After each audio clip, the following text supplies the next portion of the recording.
are great, yes, you are Holy One. Bienvenue sur l'huile dans le vase. Si tu crois, tu verras la gloire de Dieu. Ce en quoi on croit, c'est ce qu'on a reçu et qu'on a gardé. Quand on reçoit une parole et qu'on la garde, ce qui veut dire que la garder, c'est s'en servir. Garder, c'est pratiquer. Garder, c'est faire confiance en la parole qu'on reçoit. Quand on reçoit cette parole et qu'on la garde, cela veut dire qu'on croit en cette parole. Et qu'est-ce qui se passe? C'est qu'ensuite, on voit le résultat de ce qu'on a reçu, gardé et cru.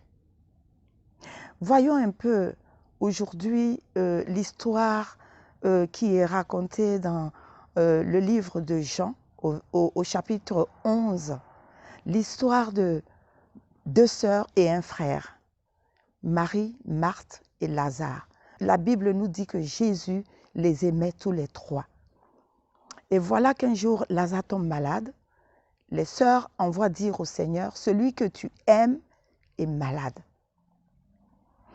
La nouvelle arrive au Seigneur Jésus, mais il va prendre 2 jours avant d'arriver. Et quand il arrive, Marthe court aux pieds du Seigneur et lui dit, « Oh Maître, si tu eusses été ici, mon frère ne serait pas mort. » Nous allons prendre cette lecture à partir du verset 21. Marthe dit à Jésus, « Seigneur, si tu eusses été ici, mon frère ne serait pas mort. Mais maintenant même, je sais que tout ce que tu demanderas à Dieu, Dieu te l'accordera. » Jésus lui répondit, « Ton frère ressuscitera. » Marthe va répondre, « Je sais, lui répondit Marthe, qu'il ressuscitera à la résurrection au dernier jour. » Verset 25, Jésus lui dit, « Je suis la résurrection et la vie. Celui qui croit en moi vivra quand même il serait mort. Et quiconque vit et croit en moi ne mourra jamais. Crois-tu cela? » Marthe va répondre, « Oui, Seigneur, je crois que tu es le Christ, le Fils de Dieu qui devait venir dans le monde. » Le Seigneur relâche une parole à Marthe. Le Seigneur dit à Marthe, d'abord, il lui dit, ton frère ressuscitera. Et Marthe va lui dire, oui, je sais qu'il ressuscitera à la résurrection au dernier jour. Marthe a reçu cette parole, mais elle ne l'a pas crue, c'est-à-dire qu'elle n'a pas gardé, elle n'a pas mis sa confiance en cette parole. Elle va donner une réponse tout autre au Seigneur. Elle va dire au Seigneur ce en quoi elle croit. C'est-à-dire qu'elle a cru, elle croit, elle, que oui, les morts ressusciteront à la résurrection au dernier jour. Mais ce n'est pas de cela que le Seigneur va lui dire. Donc, ce n'est pas de cela que le Seigneur lui parle. Le Seigneur va encore aller en profondeur avec elle en lui disant, « Je suis la résurrection et la vie. » Ce qui veut dire que celui qui ressuscite, celui qui est la résurrection et la vie même, se trouve devant elle. Mais Marthe ne l'a pas connu. Marthe ne l'a pas cru. Elle n'a pas reçu cette parole-là. Elle l'a entendue. Elle l'a entendue, elle l'a reçue, mais elle ne l'a pas gardée. C'est-à-dire qu'elle n'a pas mis sa confiance en cette parole. Et donc, elle va tout de suite. Jésus va lui dire encore au verset 25, « Je suis la résurrection et la vie. Celui qui croit en moi vivra quand même il serait mort. Et quiconque vit et croit en moi ne mourra jamais. Crois-tu cela? » Marthe va encore donner une toute autre réponse. « Oui, je crois, Seigneur. Mais moi, ce que je crois, c'est que tu es le Christ, le Fils de Dieu qui devait venir dans le monde. » La Bible dit au verset 28 que ayant ainsi parlé, elle s'en alla. Nous recevons souvent la parole du Seigneur, mais nous laissons nos pensées nous entraîner dans ce que nous croyons, c'est-à-dire ce que nous voyons, ce que nous entendons ailleurs, et nous mettons sous silence la parole du Seigneur. Il dit qu'il est la résurrection et la vie. Marthe aurait dû s'appuyer sur cette parole-là. Mais elle est restée dans ce en quoi elle croit, qu'il est le Christ, le Fils de Dieu, qui devait venir dans le monde et c'est tout. Or, la résurrection et la vie se trouvent devant elle. Celui qui ressuscite, celui qui donne la vie, c'est lui, le Seigneur Jésus. Il est écrit plus loin que Jésus pleura. Et là, les Juifs qui étaient venus consoler Marthe et Marie disaient, mais voyez comment il l'aimait. Bien-aimé, Jésus n'a pas pleuré parce qu'il aimait Lazare et que Lazare est mort. Non, Jésus a pleuré à cause de leur incrédulité. À cause de notre incrédulité, souvent, nous attristons le Saint-Esprit qui est en nous. Retenons que là, Jésus était physiquement présent. Mais aujourd'hui, nous qui avons une alliance avec lui, nous qui croyons en lui, nous qui lui avons donné notre vie, nous l'avons maintenant en nous par son Saint-Esprit. Nous l'abritons, c'est le Saint-Esprit maintenant qui est en nous et qui agit aujourd'hui sur la terre. Alors lorsque une parole nous est relâchée, une parole nous est donnée, une parole pour que nous puissions mettre en elle notre confiance, lorsque nous laissons le doute nous envahir, nous attristons le Saint-Esprit. Comprenons que c'est nous qui avons le pouvoir de donner au Saint-Esprit le pouvoir d'agir dans notre vie.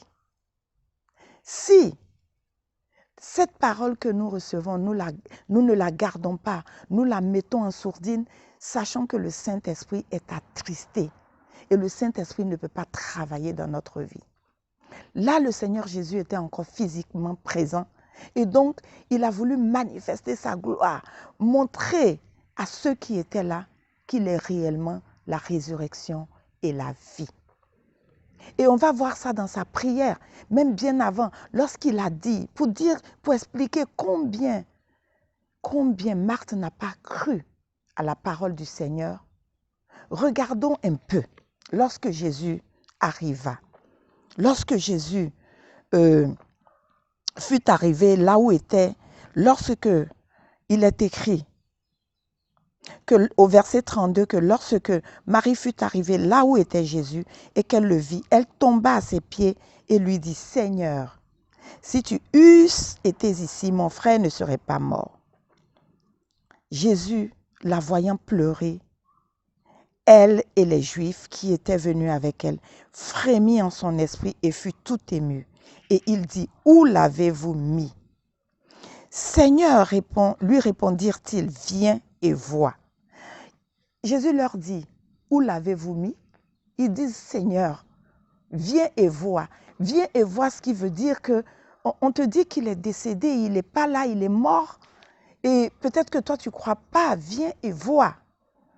C'est cette incrédulité. Ils étaient là tous en train de pleurer, alors que la résurrection et la vie étaient là. Celui qui ressuscite les morts, celui qui donne la vie, il est présent. Personne n'a cru en lui. Jésus pleura à cause de leur incrédulité. Au verset 38, Jésus, frémissant de nouveau en lui-même, se rendit au sépulcre. C'est une grotte et une pierre était placée devant. Jésus dit, « ôtez la pierre. » Marthe, la sœur du mort, lui dit, « Seigneur, il sent déjà, car il y a 4 jours qu'il est là. » Marthe n'a vraiment pas cru en la parole du Seigneur. La preuve en est que lorsque le Seigneur arrivait au tombeau et dit « ôtez la pierre », Marthe va dire « Seigneur, il sent déjà. Voici déjà 4 jours qu'il est là. » C'est ce qui arrive souvent. Dans nos vies, nous pensons ou nous croyons, nous portons toute notre attention sur les situations qui nous assaillent. Nous les voyons tellement pourries, tellement insurmontables ces montagnes, que nous mettons de côté la parole du Seigneur, la parole que le Seigneur envoie pour nous dire « Ne crains rien, je suis avec toi ». Il dit « Je ne t'abandonnerai pas, je ne te délaisserai pas ». Le Seigneur nous envoie des paroles de consolation, des paroles de soutien, mais nous ne regardons qu'aux situations. Là, en l'occurrence, Marthe ne regardait qu'en la situation de mort, de l'état de mort de son frère, et a mis de côté la présence de la résurrection et la vie. Et le Seigneur va la reprendre en disant, « Ne t'ai-je pas dit que si tu crois, tu verras la gloire de Dieu ?» Oui, bien-aimé, c'est en croyant qu'on voit la gloire de Dieu. Si tu ne crois pas, tu ne verras pas la gloire de Dieu. Si tu ne crois pas, tu ne verras jamais la gloire de Dieu. C'est en croyant, en t'appuyant sur la parole que tu as reçue, en la mettant en pratique, en la confessant tous les jours, en disant, le rappelant au Seigneur, Seigneur, tu as dit, Seigneur, tu as dit, Seigneur, c'est toi qui l'as dit, je porte mon regard sur toi, je m'attends à toi, Seigneur, je n'oublie pas que ce que tu dis, tu l'accomplis toujours, ta parole ne retourne jamais à toi. Ta parole, elle court avec vitesse, je m'appuie sur ta parole. Ce que nous faisons, nous portons plutôt nos regards sur les soucis. C'est quelque chose à ne pas faire. Bien-aimé, ce que tu dois au contraire faire, c'est mettre toute ta confiance, porter toute ta confiance sur cette parole et t'attendre au Seigneur. Et l'attendre, ce n'est pas l'attendre en étant passif, en restant dans les murmures, en restant couché. Non, il faut faire l'action. C'est comme le Seigneur t'a dit qu'il t'a donné un travail. Tu l'as reçu cette parole. Le Seigneur t'a dit qu'il t'a donné un travail. Ben, lève-toi, prends la peine de rédiger un CV, de rédiger une lettre de motivation et de l'envoyer aux employeurs. Si tu restes là, assis, en disant « Le Seigneur m'a donné du travail », tu ne verras pas la gloire de Dieu. Tu ne verras jamais la gloire de Dieu se manifester dans ta vie. Tu as reçu une parole. Oui, le Seigneur te dit que tu es guéri. Mais c'est vrai, tu as encore les réactions. Tu sens encore dans ton corps les réactions de la maladie. Oui, mais tu dois t'appuyer sur la parole de Dieu qui dit que par les meurtrissures de Jésus, tu as été guéri. Donc, ce qui veut dire que tu es déjà guéri. Il faut l'accepter, il faut l'intégrer et se lever et agir normalement. Et tout d'un coup, un jour, tu ne ressentiras même plus les effets de cette maladie. Le Seigneur t'a dit qu'il t'a donné un mari. Oui, tu ne vas pas courir partout dans la rue et dire, voilà, le Seigneur m'a dit qu'il m'a donné un mari et donc chercher. Non, tu prends cette parole-là, tu l'intègres et tu la rappelles tout le temps au Seigneur. Seigneur, j'attends mon mari. Merci, tu me l'as donné. C'est toi qui crées les connexions. Je sais que le temps viendra où tu me connecteras à cet homme. Tu sais où il est. Tu diriges mes pas vers lui. Tu permets que nous nous rencontrions le jour que toi-même tu as fixé, l'heure que tu as fixée. Seigneur, mes yeux sont sur toi. C'est ainsi qu'on attend de voir la gloire de Dieu. Le Seigneur t'a dit qu'il t'a donné un enfant et tu attends et tu ne tombes pas enceinte. La grossesse ne vient pas. Mais tu prends sa parole, tu lui dis, Seigneur, c'est toi qui fais enfanter la stérile 7 fois. Si tu m'as créé en tant que femme, tu m'as donné tout ce qu'il faut pour que je puisse procréer, enfanter. Seigneur, cet enfant est déjà là, je l'accepte. Je sais que tu me l'as dit, je te dis merci pour cet enfant. C'est ainsi qu'on attend et qu'on voit la gloire de Dieu se manifester dans sa vie. Bien-aimé, j'espère que ce message t'a parlé, que tu t'es retrouvé dans l'une ou l'autre de ces situations. Mais sache simplement ceci. Je te dis que si tu crois, tu verras la gloire de Dieu. Je te dis que si tu crois, tu verras la gloire de Dieu. Tu verras la gloire de Dieu. Tu verras la gloire de Dieu. Je te dis que si tu crois, tu verras la gloire de Dieu. Tu verras la gloire de Dieu. Tu verras la gloire de Dieu, mon frère. Je te dis que si tu crois, tu verras la gloire de Dieu. Tu verras la gloire de Dieu, oh ma sœur. Tu verras la gloire de Dieu, oh oui.